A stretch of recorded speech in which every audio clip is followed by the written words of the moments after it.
Hey,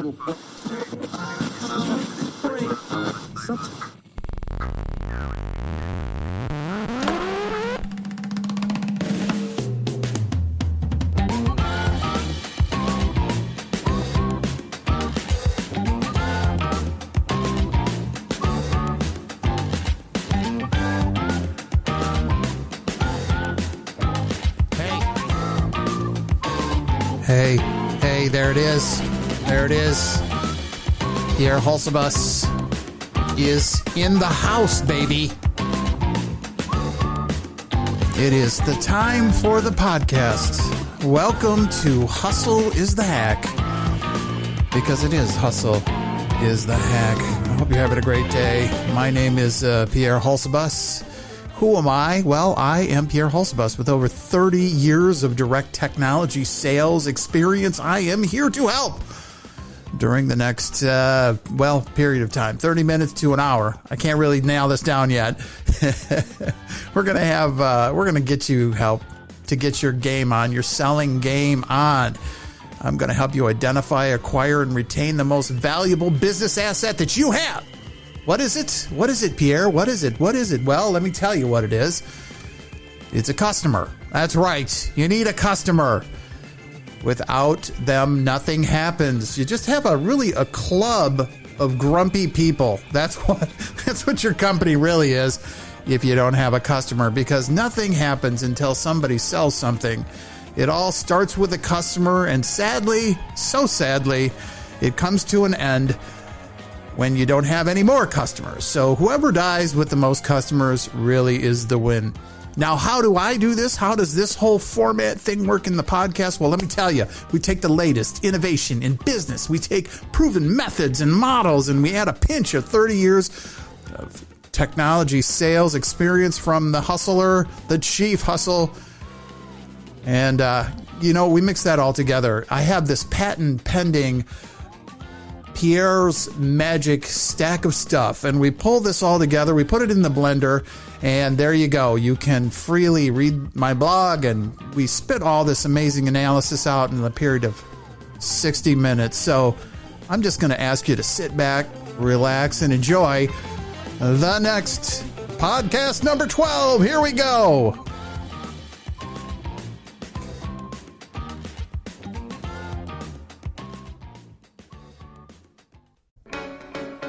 Hey guys, I'm always getting asked about my podcast and how do you get to make it, and what tools are you using to get online and get your ideas out there? Well, let me tell you, if you haven't heard about Anchor by Spotify, it's by far the easiest way to make a podcast today. Everything you need is all in one place. Let me explain. Anchor has the tools that allow you to record and edit your podcast right from your phone or computer, and then hosting, which is kind of actually technically relatively complicated. They do all of that stuff and distribute all that stuff. Guess what? For free. They do all of that. It's Spotify. You'll see your podcast show up on Apple, on Stitcher, all these great platforms. Everything you need to make a podcast in one place. And best of all, did I mention that it's free? So here's how you do it. You go to the Anchor app. Go to the App Store. Just put in Anchor. Or you can go to the anchor.fm and you can get started right away. Thanks to our sponsor, Anchor.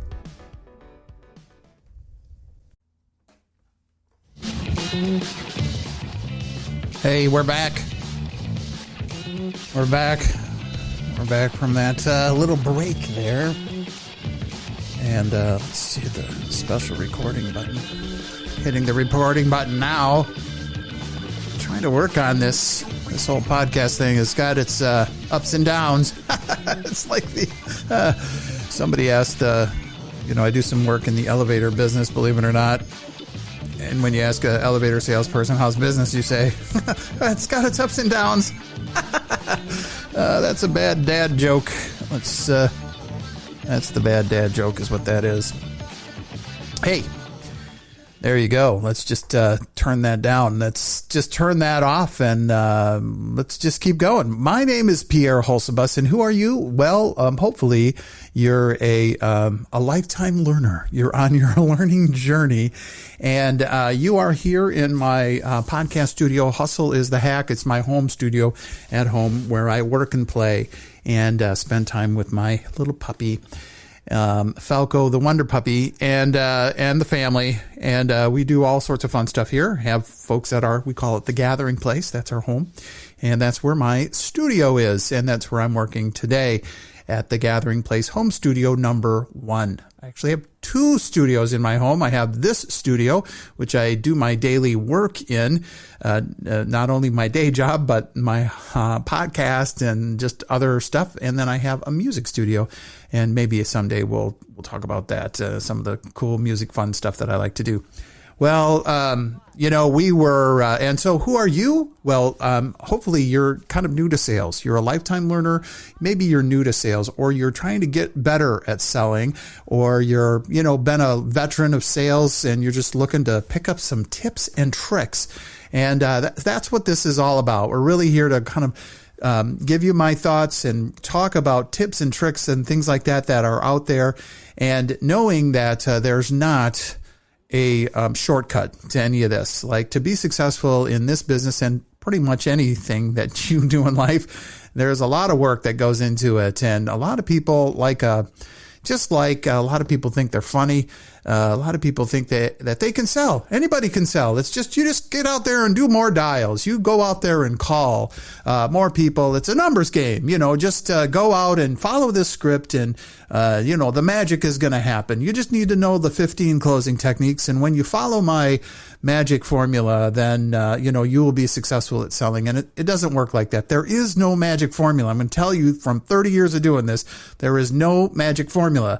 The magic formula is you work your butt off. You become an expert in a certain area. You grow your business through some struggle, and you learn from your mistakes, and you move forward. And that kind of consistency, that is the hustle. That is the grind that goes with this business. You have to be passionate about what you're doing. You have to love it. You have to love your customers, and you have to want to keep growing at how you're doing in that. And that is the secret to this.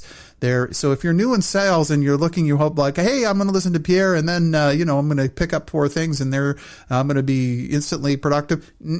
No, not going to work. Not going to work. So I'm going to tell you that right up front. So what it is, you kind of have to work through this process. It's a bit of a process of learning. And we'll talk a little bit about that in the stack of stuff, what we call the Kronig-Dunning effect. And we'll come back to that, because that's a really interesting thing for all salespeople to know about their customers. And I've got some great stories to tell you about that. But what are we going to do first? What's our first thing that we're going to do today? Pierre, what's the first thing? We're going to sprinkle some magic pixie dust, and we are going to talk about the 7 sales productivity tips for 2001. And I'm going to give you 7 awesome tips today, 7.3 tips on what, as a salesperson, you're going to want to do from time to time, and kind of what is your success. And we're getting into the last quarter of the year, so maybe this will be our sales productivity tips for 2022. Okay, but this comes from our friends over at Customer Think. If you're not familiar with that particular blog / support group, it's been around for a long time. Actually, it's been around for close to 20 years, believe it or not. And Customer Think is a collective of sales coaching and professionals out there doing the work, and they share different things that work and don't work, and what sucks and what doesn't suck. So it's been around for a long time. And so I've been a long time, consumer, and actually know a bunch of the folks that are out there on that site. So anyways, there's the link in the show notes for this. Anyways, so the first tip of this one is focus on goals that matter. So goals that matter, one of the first mistakes sales team makes always is they want to create goals that are way beyond their reach. And the whole thing, and you'll hear it, I use it all the time. I say, we got to land some planes. You've got all these irons in the fire. we need to focus and add and close. And what are the things that we can close? What are the things that are goals that we can achieve? So it's great to have good long-term goals, and it's good to have, midterm goals and all this, but you need to focus on goals also that matter. So, who is the customer? Who is evaluating you at the end of the year? What are those measures? And then once you have that as a focus, you're able to then build plans around those goals that matter. This is an ideal way for salespeople to act on the current prospective customer. Success often depends on how well you focus on your energies on closing a deal, and not just continuing to go back at it. If it's closable, is it not closable? I use the image all the time, and it's on my list of best books to read. The salesperson's book, one of the biggest ones you want to read is Moby Dick. If you haven't read it, you got to read it. It's a kind of a difficult book to read, actually, because it's from the 1800s, and it's one of the first novels in the United States, actually. But it tells the story of a wayward young man who works to seek his fortune hunting whales in the great whale hunts that occurred in the great whaling cities on the East Coast, just north of Boston. Out of that went these giant ships, and they would go and they would hunt down the mighty humpback whales and the sperm whales and in the Atlantic Ocean, and they would bring them back, and they would boil them down for the oil, the ambergris. And the oil that came out of a whale was used to light people's homes back then. This was before the discovery of oil, as we know, that comes out of the ground. And so there was a big demand globally for this. Anyways, so the fella goes make a long story short, he goes on the boat, and he has this great Captain Ahab, and he's got his one leg, and he's this kind of very stern man and very difficult to work with. He's yelling at his people all the time, and he's super religious, and he's very focused on not just killing whales and harvesting them, but he's got one whale, the mighty Moby Dick, which is one whale that's out there. And that one whale ends up becoming an obsession for this man, and all the way to the end where he, and I'm going to spoil the ending for you, he ends up getting the whale. He spears the whale, but his ship tips over, guys die, he dies. And the hero, the author, or the observer that's in the book, he writes out the story, basically of surviving this tale. And so often what happens with salespeople is we get something in our mind that we can close this deal, and this customer needs it, and we just can't get past that, and we get so driven often by succeeding in this one thing that we forget all the other stuff that we can work on and close. And so this is focusing on goals that matter is really helpful to organize our sessions and our time so that we can share our experience from each other and help better qualify deals often. And so that's why focusing on goals or focusing on the customers that matter and reproducing that is so helpful, as opposed to searching for some great white whale that is going to save us all in this one time because we got this big deal cooking, and that's our energies go into that, and that ends up being a total distraction over the ones that we can win. So this is why, helping people stay focused on the goals that matter. What can we close? And it's good to have big long-term goals and that big whale, but don't let it be your destruction, because it happens all the time. We've got complete companies that have fallen under the spell of this and totally, spent all of their energy and resources following after things that don't matter, basically following after things that don't matter. And what matters in selling? What matters? Closing business is what matters. If you're in sales and you're not closing business, you don't got a job. If you're not, as I was saying, if you don't have customers coming in the door, choosing your product, you're out of business. Like, that's an important part of the whole situation. And we're playing to close. We're just not playing at sales because we enjoy the interaction with people, or we want to inspire them, or we want people to understand our product. Those are marketing things. Those are other things. As a salesperson, we're measured primarily on one thing, which is closing business. And if we're not doing that and getting new customers in the door, then we're focusing on things that don't matter.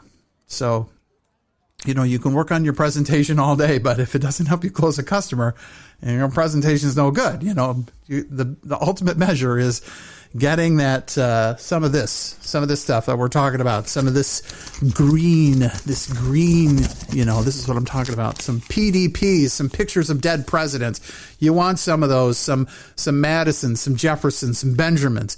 I got some here, some Benjamin Harrison. That's a guy right there. You want to have one of those. That's what you need when you're selling. You need to have somebody give you these things. The more of these that you get, the better it is for your company, because this is what, at the end of the day, pays your house note. This is what pays the bills. This is how your company pays its taxes and keeps the light on. You get these things when you're doing a good job. This is what happens when you're doing work, and that is focused on things that matter.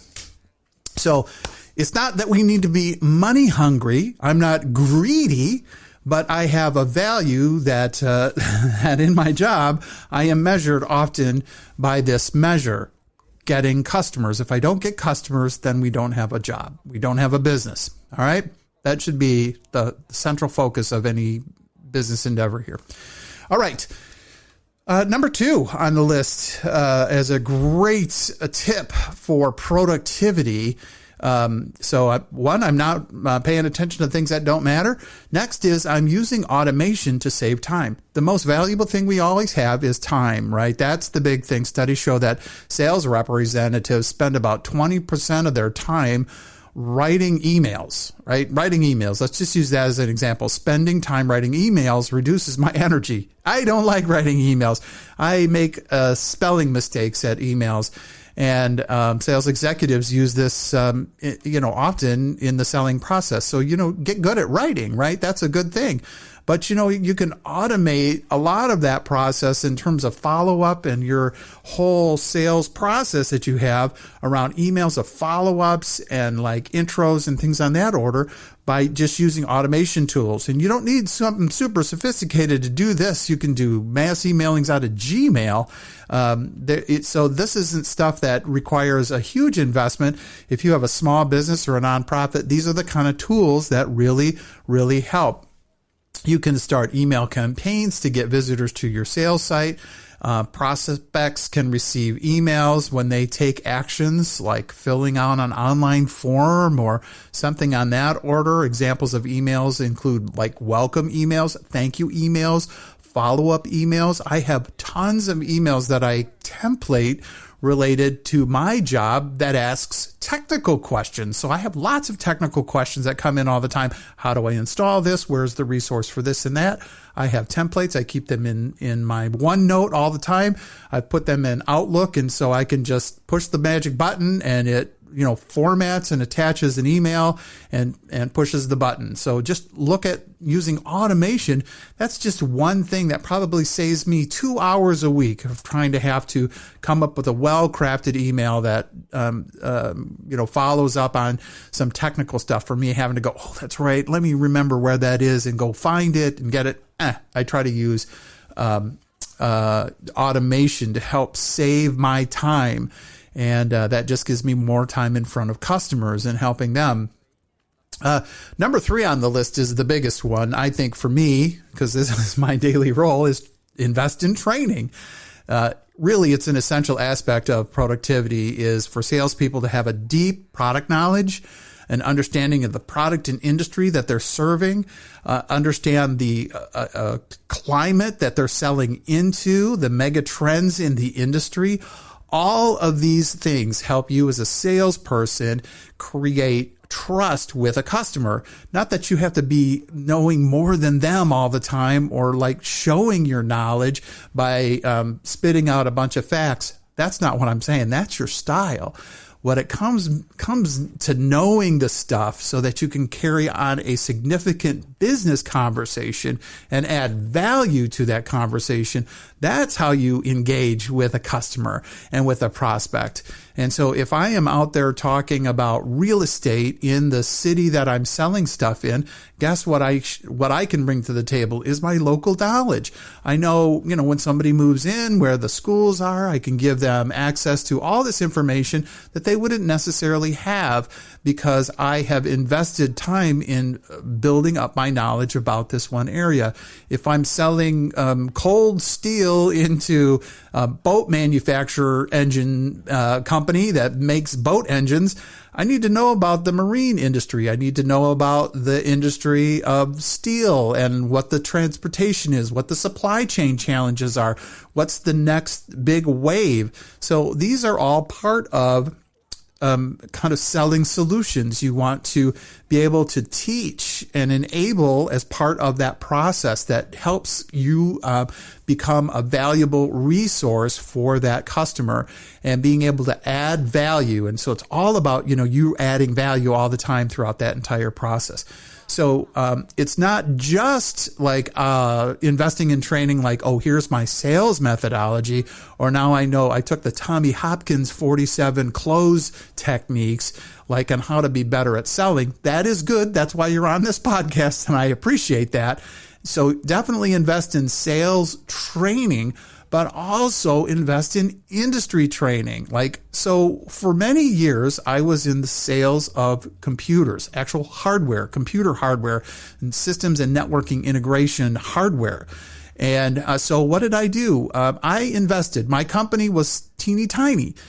We had like 5 other people at the company that were in sales. I was the sales manager. I would take my guys. We would go to Chicago. We should go Chicago for the day. I personally paid for this. My company was so cheap, they wouldn't pay for this. I got the guys in the car. We went and got pizza, and we went down. I figured out ways to get us free tickets or get sponsored tickets to go and visit the Computer Dealer Expo. So this is an industry trade show. And so I did this for years and years. I would go to the Consumer Electronics Show in Las Vegas when I was in the retail business. So my company didn't pay for that. I invested that money myself in training. I do the same thing. I'm probably going to go to a conference this winter in a foreign country. The company I work for is not going to pay for that because they don't want us traveling. I, though, on the other hand, personally want to go and interact with that cadre of folks over in Europe. So I'm probably just going to write my own ticket, take vacation days, and go on that trip. That's the kind of investment that you're willing to do. Not everybody's willing to do that. I'm willing to do that. And I challenge you as a salesperson, that is your career. That is your skill set. You get to keep it when you leave. I get to keep that knowledge and experience when I leave. So I don't expect my company always to invest in that. I'm investing in me, in my value, in my knowledge base.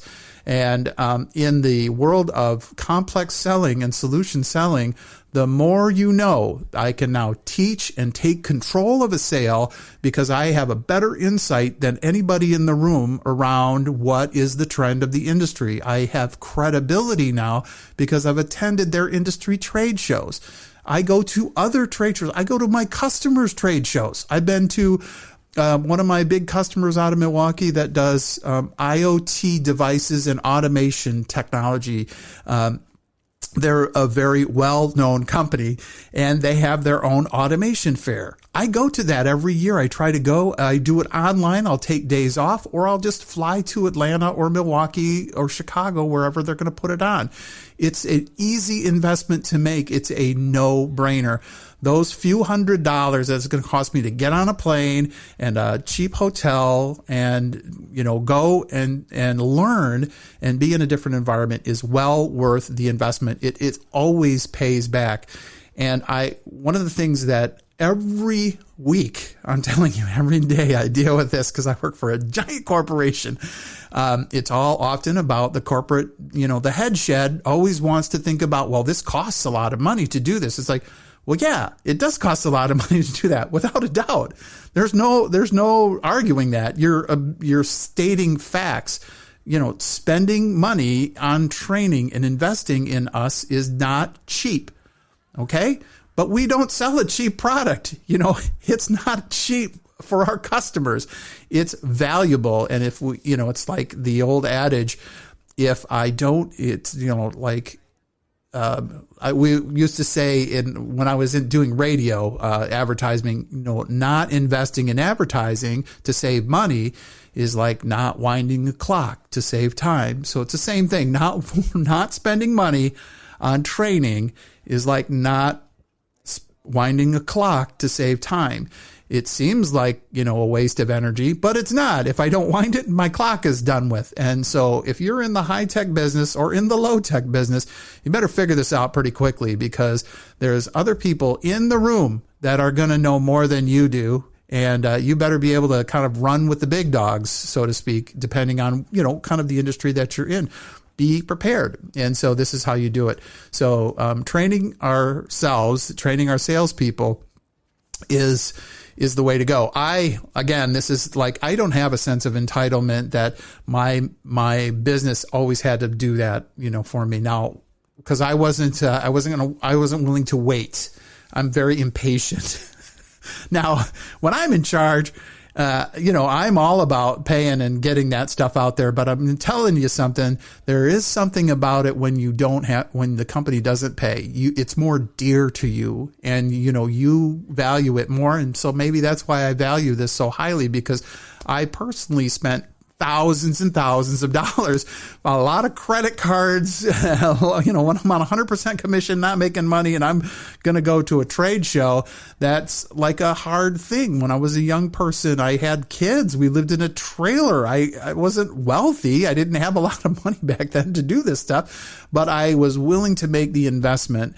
And let me tell you, it paid off for me. So that stuff is really dear to me, that was worth my time, energy, and effort to do.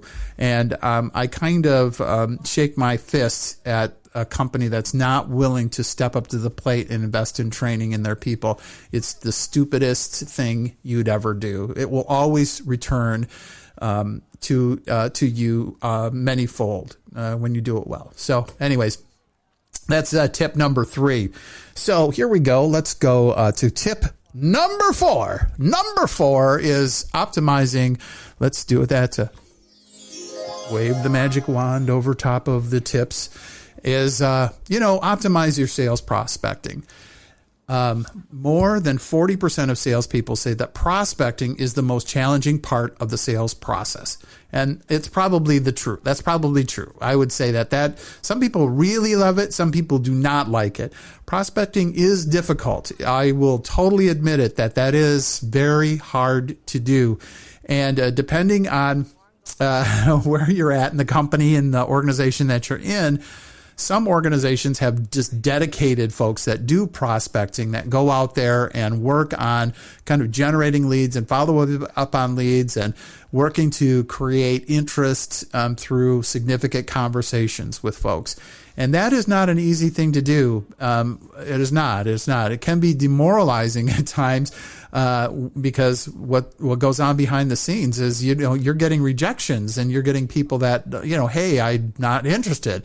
And so, we take that personally. If you're energetic and, you take your business personally, you have a tendency sometimes to feel down about it. And so it's not, that's a common reaction, and it's okay to have that reaction. It's okay because I'm taking it personally.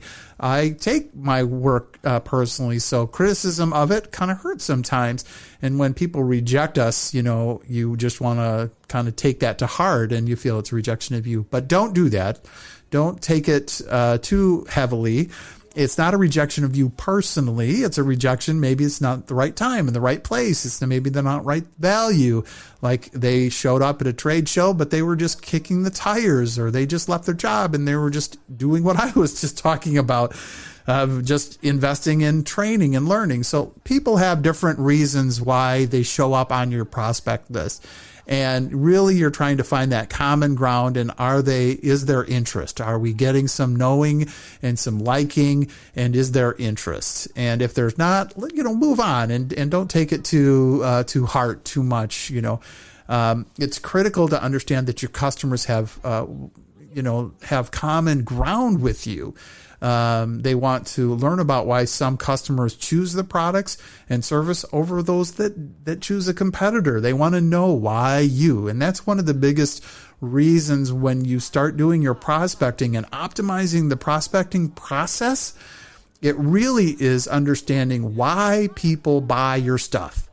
It's not trying to overcome objections and come up with a whole bunch of reasons why you're better, because it's not about, well, I'll say this. In some ways, it is about knowing why you are better. What is the reason? What are the unique selling propositions that your organization has? And what does successful customers, why do they pick you over a competitor? You need to be ready for that kind of conversation to whatever degree you feel comfortable. If you need to bash your competition, I'm not one to do that. I don't feel it's necessary to do that. It's good to have that understanding, though, of what the connection is between successful customers and you, and why they chose you over your competitors. That's important. You can have a good understanding of that by talking to your customers and what they found helpful. What is it about your product that's unique? You can create a persona, an ideal prospective customer, and understand what their interests and preferences are. And so you're not spending your time working on talking to people that don't fit that ideal persona. That is the best method, and it's been proven time and time again. Early on, I use this phrase all the time: know what your funny shaped door is. There's a door that every customer walks through, and your company or your service or your organization has a unique selling proposition, a unique funny shaped door. And you need to know what those customers look like that fit through that funny shaped door. Not everybody's going to be your customer.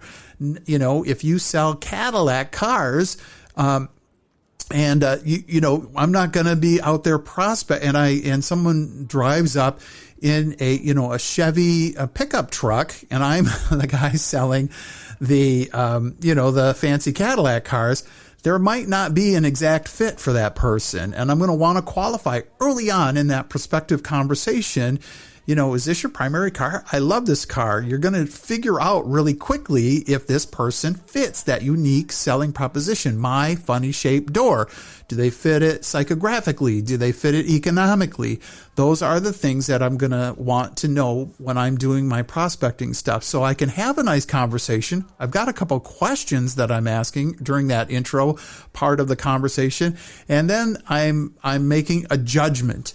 And I am making a judgment as, is this a conversation I need to continue, or do I need to move on? Really successful salespeople at every level prospect well.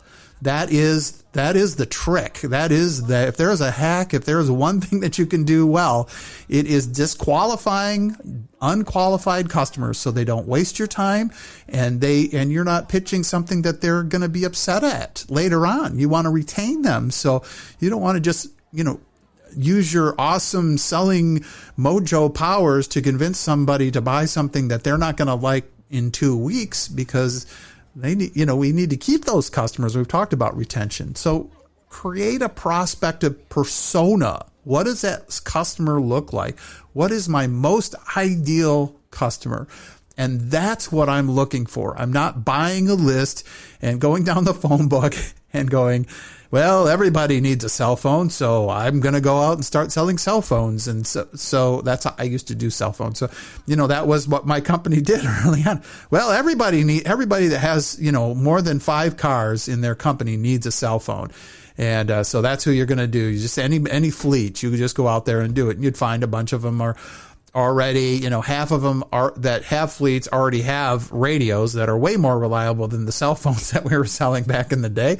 And so I needed to find them that were in specific locales. And, to be successful, you don't talk to companies that already have a giant fleet that already have Motorola radios in there that wasn't the most ideal customer early on in the cell phone game.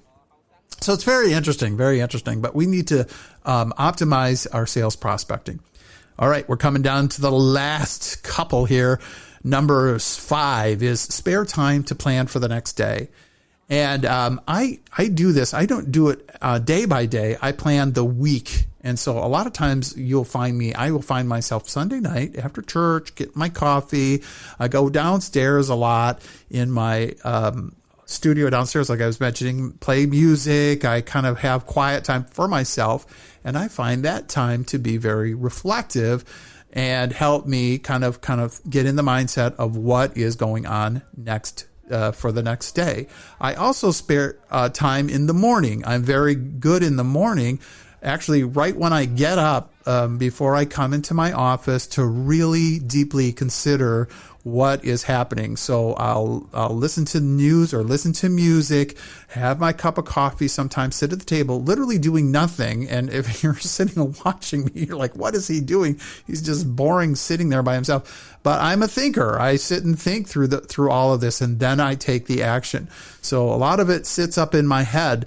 But however you do it, whatever you find, and sometimes when you're new in this game, planning becomes a big deal, right? So, you try different methods, and you're going to try all different kinds of methods until you find what gives you the most energy, what works for you, and what works for the way that your brain thinks and the way that your timing and market works. So if that's a day-by-day plan of having something really detailed out, I don't have that. My work blocks are usually half days. So I plan by half days and only put like 3 things on my schedule that I got to get done that day. Everything else sits on a totally different list. And so that's the way that I work. I try to plan, and I'm weeks out usually on my schedule because I'm doing trainings and things like that. I'm scheduling out into March now. So entire weeks are blocked off in March now for me. Anyway, so everybody does that a little differently, right? Okay, what's the next one? Whoa! This gets a little into automation, and it's 6 and 7, which is be ready with relevant collateral. So sales productivity, a lot of times it's really about being relevant and ready. I would say prospecting is being relevant and ready. And so you show up with the right content to talk about, say, yeah, this is, this is how the industry is. And here's a case study, and, here's a white paper and all this kind of stuff. You want to be ready with that stuff, either in templates, and templatize as much of this as possible so you can really quickly connect to people. And a lot of studies have been done on this. Like if you go to a trade show back in the day and you would put your business card in the box, and then you would say, please follow up with me. And then you give that list as a prospect out to the sales team for people to follow up. You can count by the day how badly the follow-up is done on those. And if it's not done within a certain amount of time, like those have a limited life in them. So when you have somebody and you're engaging with them on the phone, or you're engaging them through an email conversation, or through a chat session, or through social media, however you're engaging with your prospect, be ready with that relevant collateral. As soon as they ask the question, bam, here it is. Here is the info you are asking for.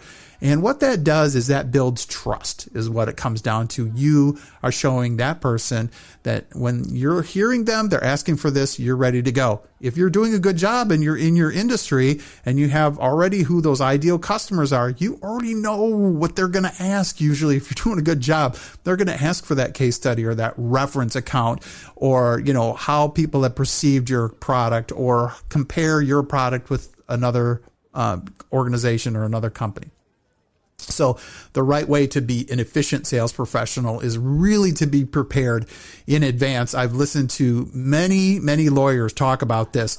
And actually, this is one of the biggest keys to being a good trial lawyer actually is you have all the motions that you could file depending on the path that takes in the courtroom. I have all these filings already ready to go, and I'm going to pull them out at the right time. And they've already gamed this out like a chess player 4 or 5 moves ahead of time. And if you're doing a good job in this, you can do this same thing.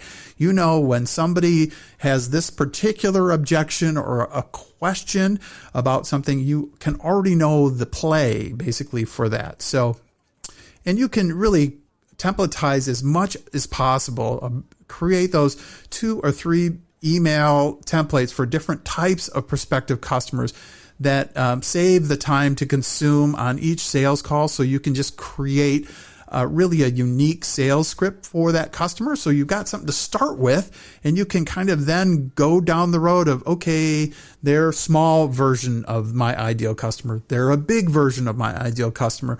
They're a version of my ideal customer that has international issues. And so I need to, do I do multi-language, or, they're a small company. So what's our small business kind of solution for them? So this way, if you have this templatized, then you can go down those different scripts, and you can organize those templates and store them in, OneNotes and stuff like that. It's not that difficult to manage organizing that kind of stuff. So I'm not too worried about the organizing part. It's that you have these maybe different call scripts that are ready, or sales scripts, or what I'm in the software business, we call sales plays, basically, that you can execute on the more you know. So the more I show up to that call and I learn about the customer through kind of our discovery and interaction with them, now I know what to execute after that. So I've got 3 or 4 different plays that I can execute. So sales templates can really help you do wonders to sales productivity and improve the outcomes, because it lets you kind of refine the process over time.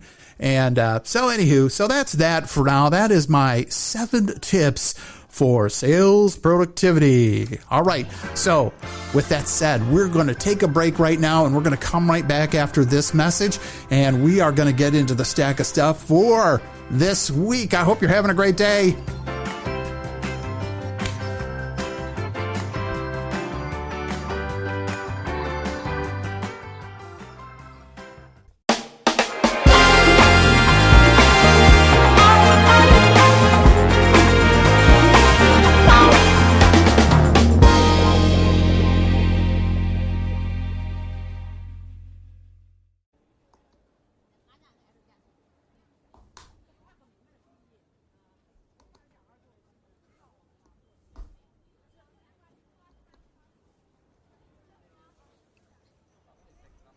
Hey, welcome back. It's Hustle is the Hack.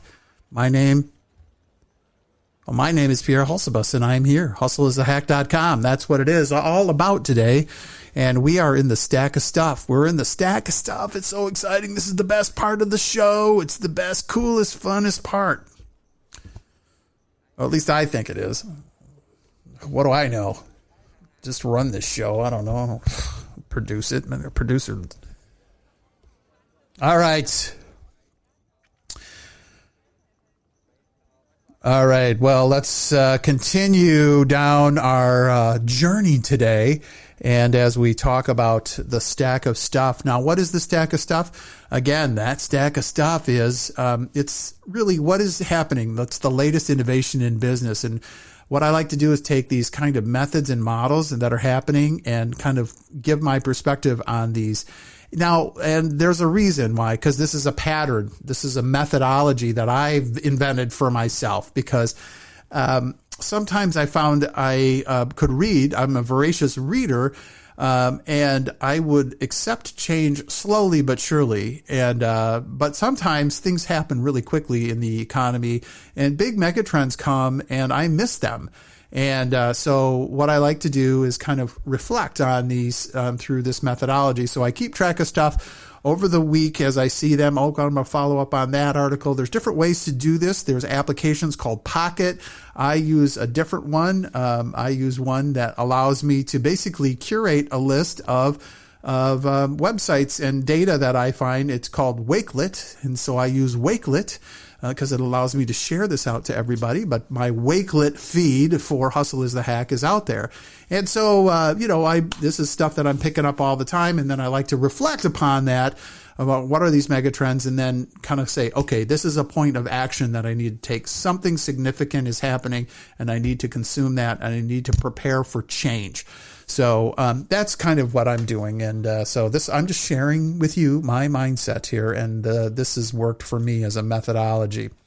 So the stack of stuff is going to start off today with Zillow. That's right. Zillow right now is, I would say probably had the worst week that they've ever had. Without a doubt, Zillow is getting out of the home buying business. Now, last episode, we talked about how Zillow and these different companies were getting into that market. And now, guess what? They are reducing their staff by 25%. And their quarterly earnings report, they said they're writing down $500 million, $540 million to get out of this business.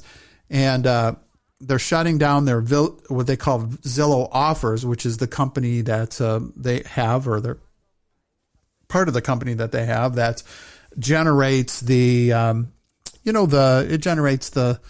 generates these buys, these offers, basically. And so they said that they're getting out of this business, and they were halting purchases, but they didn't really know, and they just announced this week that they're getting out of the business. They have a lot of reasons behind that. They're giving all the reasons. I'm not going to go into all the reasons, but the bottom line for the reason is they bought high.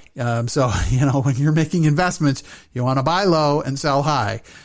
They decided to get all in this market when it was the market was on fire this summer. And so they're in buying properties probably 20 plus above the market value. And as they are competing with other buyers in the market, guess what's happening?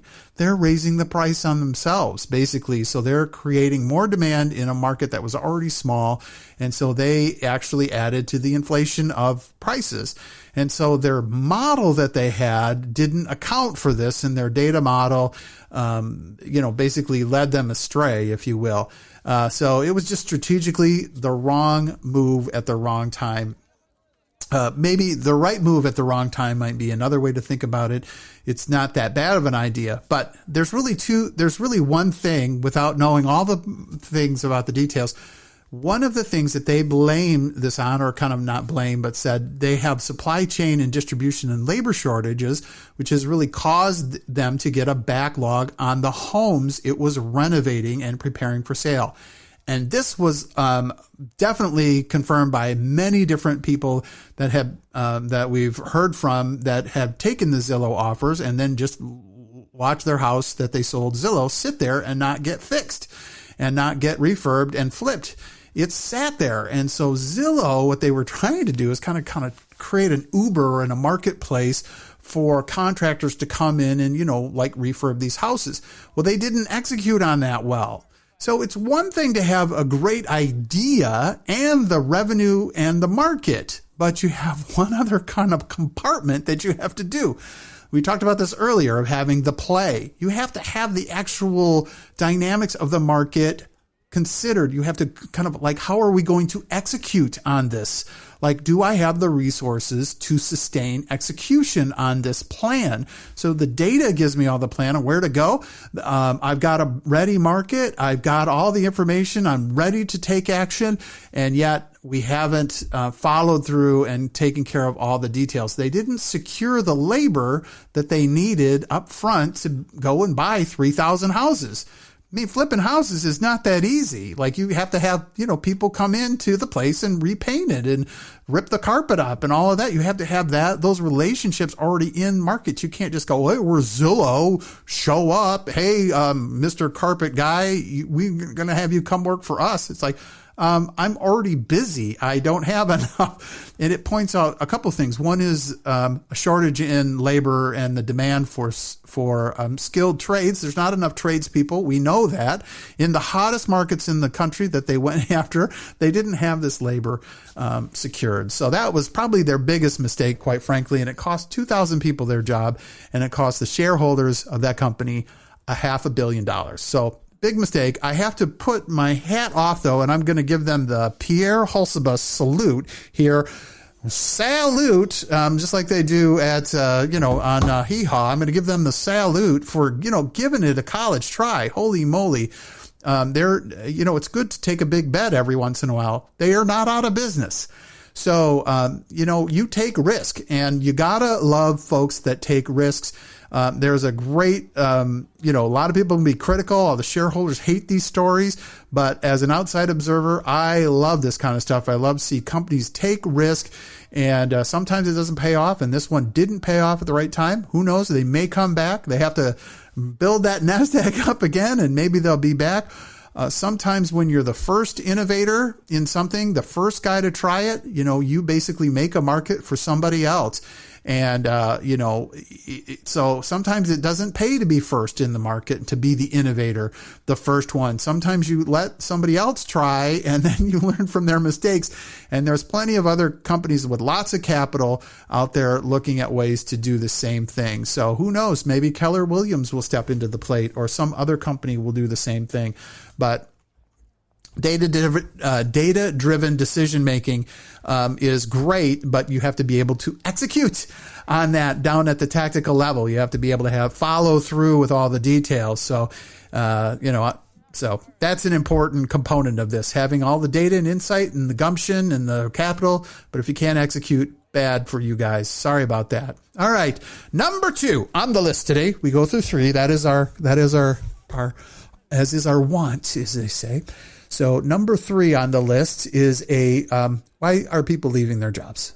Pierre, this is a question, it's a bit of an enigma, isn't it? I'm seeing this happen all over town. I live in West Michigan. It's one of the the lowest unemployment markets in the country right now. It's like 2%. It's pretty much full employment. And there's so many job openings. Retail locations are shutting down because they can't get enough people to come in and work in the restaurants anymore. And so there's a lot of competition for the market. And we've talked about this pretty consistently. But a big question is why? Why is this happening? Why are people leaving their jobs? And surprisingly, the answer is very clear. This has been researched many times, a lot of times actually, over and over again in the market. A lot of people have looked at this. There's been lots of surveys that have been done on why people leave their jobs. And post-COVID, the answers aren't any different. It's pretty much the same reason every single time. Recently, a study was conducted by a polling agency called Predictive Index. And Predictive Index talked to thousands of people, and found that half of them have thought about changing their careers in the past month. 63% of those people with bad managers are thinking of leaving in the next year. So that's, if you have a bad manager, it's bad. It's bad. It's a big part of the problem. The single biggest decision you ever make in your job is who your manager is going to be. It's that relationship. If you're in sales, it's who's your sales manager, who's the sales director, how are they going to measure and manage you, how are they going to coach you, what is that relationship like? We've seen this time and time again in sports teams. It's very much like sports. If that teacher, that coach above you, the person that evaluates you of whether you're willing to be put in or not, they're the ones helping make the decisions about what deals you work on and your career. What you're going to win and what you're not going to win. They're part of that whole process. They help maintain your positive attitude every day that you can win and you can come in and you can close business. And they're willing to work with you to help remove barriers that you found along the way. Now, if that relationship sucks, if that manager is bad and they just berate you or they just tell you how awful you are, you're not going to want to work there. You're not going to want to work there. You're going to want to leave. And so it's the same thing in the broad labor market, that the biggest single decision is who is your manager. When you name the wrong manager, nothing's going to fix that. Nothing's going to fix that. You can just like hope and pray that that person gets kicked out of that position. But unfortunately, that's, you don't want to bet your career on that. So if you got a bad manager, sometimes you have to kind of step back and go reevaluate, can I make a lateral move? Can I do something else? Because post-pandemic organizations continue to think of many reasons to retain their workers more than pay, more than perks, more than all those flexible hours that we've gotten over COVID. But many of them have not considered the biggest impact that a manager has on their employees. And so, and you see this time and time again, people walk into the same literal exact job across the street from each other. And the only difference between the job isn't pay. It's the work culture and the work environment and what your manager does. Let's say if I'm going into medical billing, I'm going to be a medical billing specialist and I want to work for a doctor's office, and I have a surgeon on one side of the street and I have a dentist on the other side of the street, and I'm going to be the medical billing person for that office. The office manager is going to be my boss. In one office, that office manager could be, hey, we do not tolerate gossip here in this office. If you have any problems, I got your back. I am here to help remove barriers and I got your back. You are a valued employee of mine. If you have any questions, or if you have any, you need to leave early to drop the kids off or something like that, or you're not feeling well, you call me, we'll take care of you. That's what it's all about here. It's all about our staff. And that's the thing that she, rises and falls, is to manage, let's say, her staff or his staff, if they're the staff manager. Now you go across the street to the surgeon's office, and all of the nurses are bickering one with another. There's gossip that happens between the employees. Rules aren't evenly applied. The people have favorites. All of these different things. The work culture sucks, basically. Now, where are you going to do? What are you going to do as an employee? You're going to leave the sucky place and go try to find a job at the nice place. The sucky place, they could offer you an improved wage, but you're not going to be happy anyways. And so people vote with their feet. And nothing right now is showing me this more than, and I'm not I want to preface this line of discussion that I'm going to get into here. I am not an anti-vaxxer at all. All right. I've had the vaccine. I traveled to Africa this summer. I, in one day, took 6 different vaccines. So I am not I got to get vaccine for yellow fever and hepatitis and all this stuff. I am not an anti-vaxxer at all. But I do believe that there are some people that have already had COVID. They don't want to go through that pain and suffering again. And so they believe what we all learned as kids when we got chickenpox. You get chickenpox, you don't get chickenpox again. And that's kind of the way it is with COVID. You get COVID, you're not going to get it again because you already had it once. And so that's why natural immunity is big. And so you got a lot of people that know this, and they don't want to go through the risk again. And so I appreciate that. I can say, great, good for you. You make your choice, to that. That's fine. Now, however you fall on this, topic isn't really that important for this conversation, right? I want to point out one of the worst bosses right now. And you're going to find out one thing that Pierre does not like is big government. I am so anti-big government. And so big government, because basically you have a lot of people running the show in big government that are in the executive position that have never done anything in their own lives. They don't know how to lead people or be bosses. They know how to dictate to people what they think is the best thing for them. And it's all about the politician, or all about, their components and what they're trying to do. And we saw this during COVID at its worst. We saw I think every one of us remember the county commissioner over in like Connecticut somewhere that was trying to regulate how far people stood when they went to play tennis. And she had this press conference, and it got a little funny because she was talking about ball handling and, what balls you should be touching and what balls you should not be touching because of COVID.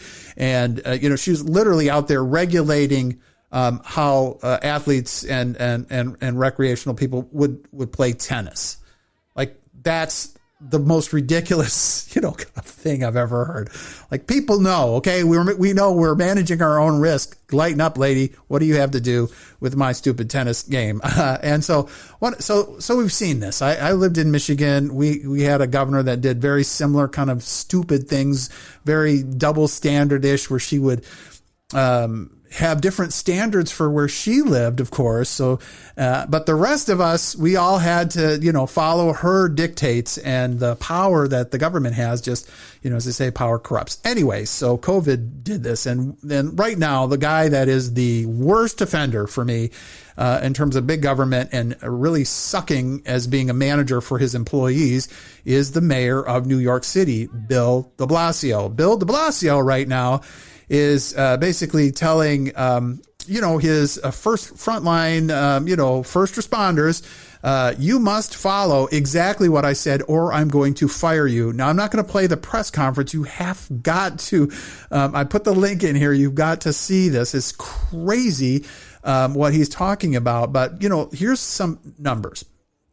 The New York Fire Department and the employees of the fire department is about 25% of them are not vaccinated right now. Okay, let that sink in. 25% of the city workers that are associated with the fire department are not vaccinated. So he's basically saying there's about 9,000 people. If you're not from the United States, the city of New York has lots of employees, thousands, like 50,000 people work for the state of New York, for the city rather of New York. It's a lot. So 9,000 employees are on leave right now without pay because they are not going to take the vaccine. Not going to take the vaccine. So again, this is not pro or anti-vax. It's just like these people are making their choices. And he's basically saying, you do what I want or I'm going to fire you. Now, the whole problem with this this whole thing is it's not like the fire people and the EMS workers don't have a choice. A lot of them are just walking off the job because they're going to take early retirement. Many of them are just going, I'll take a year earlier retirement. I'm just going to leave now. Other people are saying, hey, you know what? I don't want to take the vaccine because I already had COVID and I don't want to take it. So we're going to have a court fight to not let me take it. And so I'm just going to wait that out. I'm going to take vacation. I piled up a month's worth of vacation. So I'm going to basically just call in for a month. You can't fire me. That is happening. And guess what the next thing is going to happen is some of them are just going to just quit and leave the city of New York. And I'm going to tell you this. It's not like the state of Texas or other parts in the country don't need firemen and policemen. They would love to have these folks come in and live with them and come be part of them. So it's not like that you don't have a choice as an employee. You can leave. And this is what's happening. A lot of companies are there's 12,000 unvaccinated people. But the whole point that I'm trying to make is, their boss, basically the mayor of the city, doesn't care. He doesn't care if you listen to the tone that he has. He's like, you're going to apply for this exemption. We're not going to give it to you. You must be vaccinated or don't show up. Thank you. No, thank you for, standing there on 9/11. No, none of that. It's just sayonara, sucker face. You're out of here because you're not complying with what my imperial, components are that I think are important. And that's what it comes down to. There's zero empathy that this man has shown for his employees. And so people are going to leave and they're not showing up and they're just saying, screw you, Mr. Mayor. And I'm either retiring or moving on. So this is the movement that's happening here, is that people are much more like into what the values of their job are. What is the value that this job is giving me? Is it just money or prestige, or is it giving me a better lifestyle? And that's a big part of the transition that's happening overall in the economy, with other folks that have different values than baby boomers and Gen Xers. So you have other people coming in that have, maybe a little different value. value. They're more about experience, and they're more about having a higher purpose in their job other than just working for a living. And so I guess that was an interesting one. The survey that just came out, basically people are still leaving their jobs because their manager sucks. And it's really not, it's that simple. Sometimes your manager just sucks and you just need to move on. And it is, my pastor tells me, he tells us the tale, or tells a little joke every once in a while, of the two farmers and the donkey. And the one farmer is trying to get the donkey, to kind of move out of the stall, and we're going to hook him up to the cart. And so he gets the donkey out, and he hooks him up to the cart, and then the donkey immediately sits down, and like he's not moving at all. And the donkey's not doing anything. And so the first farmer is like, I'm going to motivate this donkey. So he gets a big 2x4 and starts whacking the donkey over the head, and just to try to get him to move. And the donkey's looking at him like, why are you hitting me? And I'm totally ignoring you. And I'm even more stubborn now than before. And there you go. And the other farmer, well, he just looks at him like, you are a moron. Why are you doing that? The only thing that's happening is here, you're not actually motivating that donkey. You just need to stop that, because you're just annoying the donkey and you're just getting tired. That thing will never change. And that's kind of what we need to think about. Like, sometimes the stuff just isn't going to change. That manager isn't going to move. The manager may be the owner of the company. It may be you if you're listening to this. The manager may be the owner, and the owner's not going to quit. And so it's maybe time to move on. You have a choice. You have other places, and you are a valuable person. So you have all this awesome energy and experience, especially if you're listening to this podcast, because I have the coolest listeners in the whole world. And there you go. And so then you're cool, and you just go to another job. You have choices now in the market. Know your value in the market. And I'm going to tell you what you're going to do well. Well, guess what? This is the end of the podcast, and I know you're very excited. I am too. Not to be over with, but to have this in the can. And so there you go. Number 12 in the can. Cocked and locked and ready to rock is the next one. So I'm just asking you to, this podcast now is listed on, we're listed on Apple, we're on Spotify, we're on Android, we're on all the major platforms now. How exciting is that? I'm beginning to promote my podcast now across the fruited plain. So I just announced it last week on LinkedIn. I have a pretty big following in LinkedIn. And so we're going to just continue to move forward. I'm excited about all the impact and input that I get from you. So feel free to, write me a question, or send me a question or anything like that. We'll answer them right on the podcast, and we'll have a good time. So again, thank you. Have a super day. I'll talk to you later. You're awesome. You are a promise. I said this in the first week. You are a promise, and you are. The promise of greatness is in you. Keep going. Keep on the hustle.